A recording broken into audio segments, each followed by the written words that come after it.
एक गांव में अर्जुन नाम का एक लड़का रहता था। अर्जुन पढ़ाई में बहुत होशियार था और सब उसकी बुद्धि और तेज दिमाग की तारीफ करते थे। लेकिन अर्जुन की एक बड़ी कमजोरी थी, वह समय का सही उपयोग नहीं करता था। वह अपना ज्यादातर समय दोस्तों के साथ खेलने, मोबाइल पर गेम खेलने और बेकार की बातों में बिताता था। उसके माता पिता ने कई बार उसे समय की कीमत समझाने की कोशिश की, लेकिन अर्जुन को यह बात समझ नहीं आती थी। वह हमेशा सोचता, मेरे पास बहुत समय है, सब कुछ बाद में कर लूंगा, अभी तो मजे करने दो। एक दिन स्कूल में वार्षिक परीक्षा के नतीजे आए। इस बार अर्जुन के नंबर बहुत कम आए, जितनी उम्मीद थी उससे बहुत नीचे। जिस अर्जुन की टीचर तारीफ करते थे, वही अब निराश हो गए। यहाँ तक कि उसके दोस्त भी उससे दूर होने लगे। घर लौटकर अर्जुन ने अपने माता पिता को रिपोर्ट कार्ड देखते हुए निराश देखा। अर्जुन को खुद पर गुस्सा आया, लेकिन उसे समझ नहीं आया कि अब आदत कैसे बदले।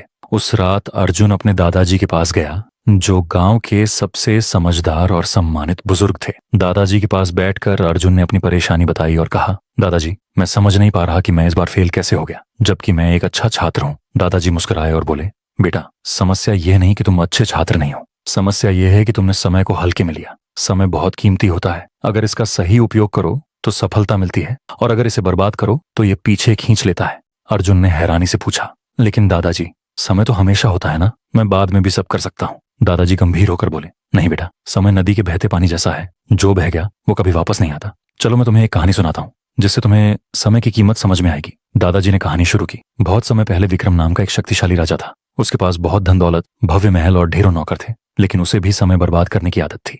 वह देर से उठता, दरबार की जगह दोस्तों के साथ समय बिताता और हर काम कल पर टाल देता। एक दिन एक साधु उसके दरबार में आया और बोला, राजा जी, आपके पास सब कुछ है, लेकिन आप अपनी सबसे कीमती चीज समय को बर्बाद कर रहे हैं। अगर आपने इसे सही से नहीं अपनाया तो एक दिन आपको पछताना पड़ेगा। राजा हंसते हुए बोला, मेरे पास बहुत समय है, मैं जब चाहूं तब कर सकता हूँ। साधु ने चेतावनी दी, समय को हल्के में मत लो, ये सबसे बड़े राजाओं को भी बर्बाद कर सकता है। लेकिन राजा ने बात नहीं मानी। सालों बीत गए, राजा बूढ़ा हो गया, उसका स्वास्थ्य बिगड़ गया, सेना हारने लगी और जनता का विश्वास भी खो गया। तब राजा को समझ आया कि उसने अपना समय बेकार की चीजों में गंवा दिया। वह उस साधु को ढूंढने निकला, लेकिन वह कहीं नहीं मिला। अब राजा को पछतावा हुआ, लेकिन तब तक बहुत देर हो चुकी थी। उसने समझा कि असली खजाना तो समय है। ये कहानी सुनकर अर्जुन सोच में पड़ गया। उसे पहली बार महसूस हुआ कि उसने कितना कीमती समय बर्बाद कर दिया। उसने पूछा, दादाजी, क्या मैं अब भी अपना जीवन बदल सकता हूँ? दादाजी मुस्कुराकर बोले, बिल्कुल बेटा, समय का चक्र कभी रुकता नहीं। अगर आज से तुम समय का सही उपयोग करना शुरू करो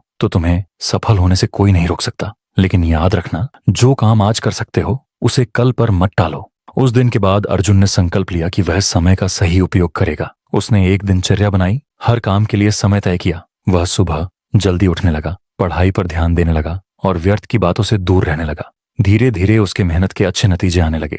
अगली परीक्षा में वह क्लास में प्रथम आया